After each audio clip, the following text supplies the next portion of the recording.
try to find out what's happening in the minds of the consumers. Let's gather some insights.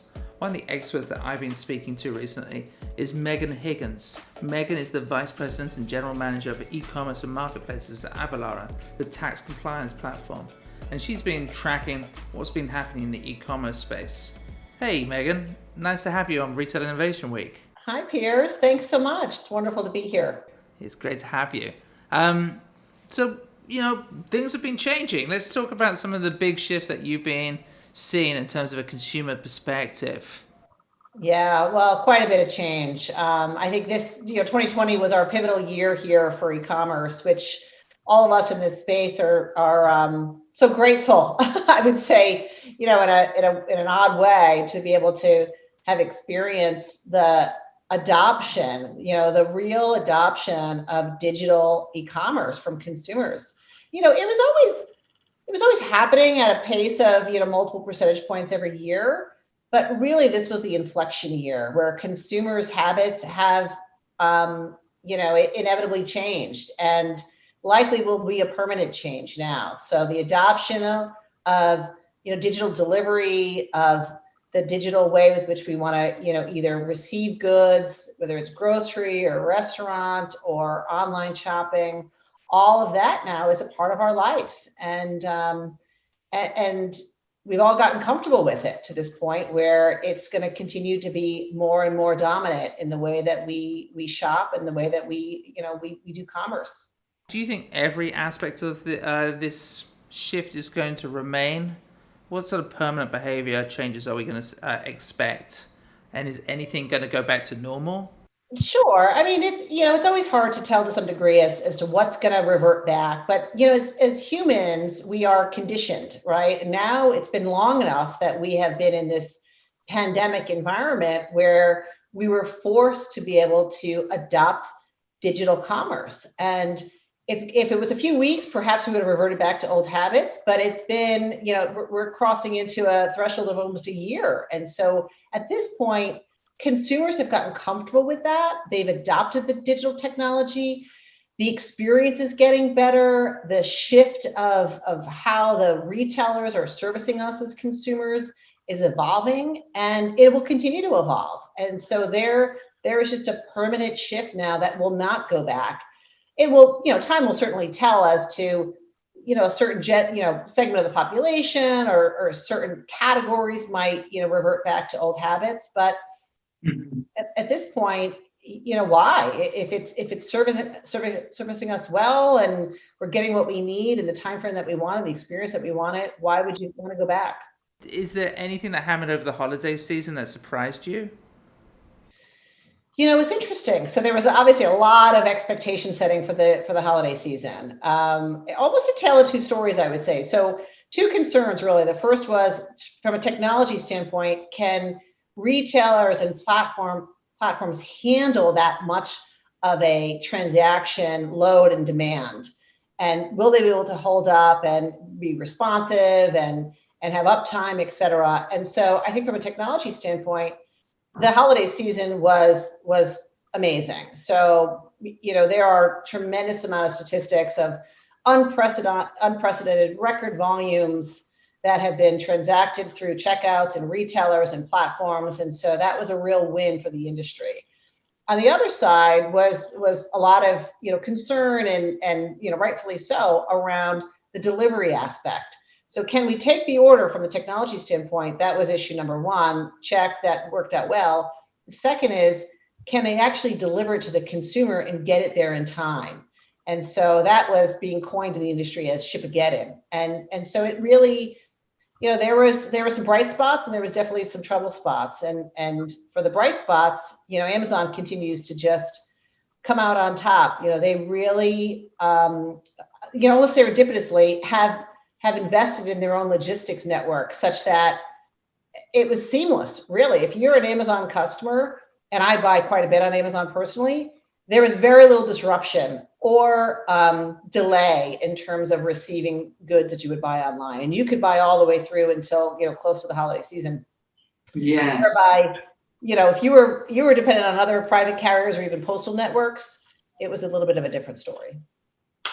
In terms of, I mean, what's interesting about Amazon is it serves retailers big and small. Um, Talking about smaller retailers, I mean, we've seen this kind of shift in e-commerce and digital tools. Have smaller retailers been able to take advantage of this? Yeah, obviously with Amazon, FBA was a big component to that. So being able to have the product stocked and then just inject right into their supply chain network. So that was an advantage. And if depending upon your presence with Amazon and as a small retailer, if that applied to you, that would have been an advantage. As a small retailer, if you were dependent on the postal service as an example, that was a real challenge, because that they ended up consuming a lot of the overload that the private carriers essentially capped and said, if you're a big retailer, I'm capping your quantity of shipments. And so everything else got injected into the postal network, which many small retailers rely on. And that postal network ultimately, really got overwhelmed. And so I think many small retailers probably felt the effects of those delays. Now, if you ordered early enough in the season, then you were okay. But certainly that did present a bit of a challenge from the consumer experience, being able to meet the expectations and the promise to get those shipments there in time. We talked about delivery and delivering on time or setting delivery expectations. Are there any other pillars to best in class digital commerce experience that retailers, big and small, should strive to achieve? Yeah, it hasn't shifted in terms of how to really win in e-commerce. The first is, as a small retailer, you have to embrace technology. It is so important that you are equipping your business with the tools and the technology so that you can thrive in this environment. And there are amazing technology and solutions out there that you can take advantage of. So that's the good news. So embrace technology, make sure that you are leveraging all those different features and functions either within your platform or within different solution options that are resident and plugged into those platforms. But thematically, it comes down to the same core attributes, which is convenience, value, and experience. And it's that simple. And so if you almost work backwards to say, what's the experience I want to deliver, and make sure that you are prepared to deliver that. And convenience are things like different options of picking up in store, different ways to, deferred payments and so forth. I mean, that's a recurring theme now that we, as consumers are seeking. And so retailers have to be responding to that, small retailers and large retailers. Value, of course, pricing it right, making sure that you're looking at the total cost to the consumer from taxes and shipping and merchandise value, and you're competitive the way that you price things. And, of course, experience. Experience trumps everything. Experience builds loyalty. Experience is ultimately going to, reduce your touch points and consumers looking to engage with you to say, where are things, and something went wrong. I had a fractured experience. I have to do a return now, which is always painful. So those are really the three core pillars, and stay focused on that. It's interesting to talk about experience because of the the checkout experience, which is often overlooked, but possibly one of the most important aspects of the purchase path in the shopper journey. Um, from a consumer-facing perspective, what are the things that a business needs to keep in mind when it comes to that moment of purchase? Checkout is the crown jewel. All the work that you do to market to the consumer, to find the consumer, to put your products and merchandise them appropriately and price them strategically, all that work it really hangs in the balance of checkout. So for you to make sure that your checkout experience is seamless, that you have multiple payment options, ideally that you've got secure tokenization so you can consume payment options that might be stored within a browser environment, and make sure that that's frictionless.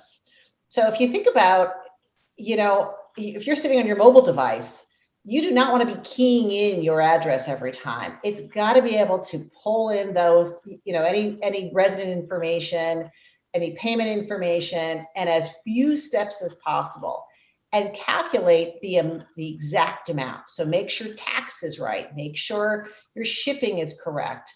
If you're doing cross-border shipments, you're going to need that duty and tax calculation. All of that landed cost and fully transparent information is really important. And, I'll tell you, just recently I was trying to buy from an Australia retailer who was having a sale for Boxing Day. And it was a real struggle. And it was so painful because I wanted to buy this large order from them. And it just reminded me that, as a retailer, you have to go out and be a consumer at times on your own site and put yourself in that consumer position and think about the steps that you're asking the consumer to jump through. And the checkout wasn't working. I tried to use a promo code. It wouldn't accept the promo code. And I just thought, man, what a lost opportunity. I wanted to call them and say, you have to fix your checkout site because you found me, I found you, I found the product, I love the product, I want to buy from you, but I can't. I mean, that's super interesting to talk about some of the challenges and opportunities at the checkout experience. Lastly, what does, if we have retailers watching this, we have brand manufacturers with DTC capabilities, and we have their ecosystem partners thinking about some of the challenges and how to overcome some of the challenges that you've even spoken about. What's necessary from a back-end operational point of view? Really, much of what we just talked about, Piers, which is making sure you've got multiple payment options, you're mobile optimized. So recognizing that people nowadays are shopping on their mobile device almost exclusively to some degree versus a desktop. And so you have to be mobile friendly and accepting those different, convenience options. So, folks are either looking for it to be, bought online and picked up in store or shipped to you immediately. Target had an amazing holiday experience. You could buy on Target and you could have it delivered within hours, which was incredible.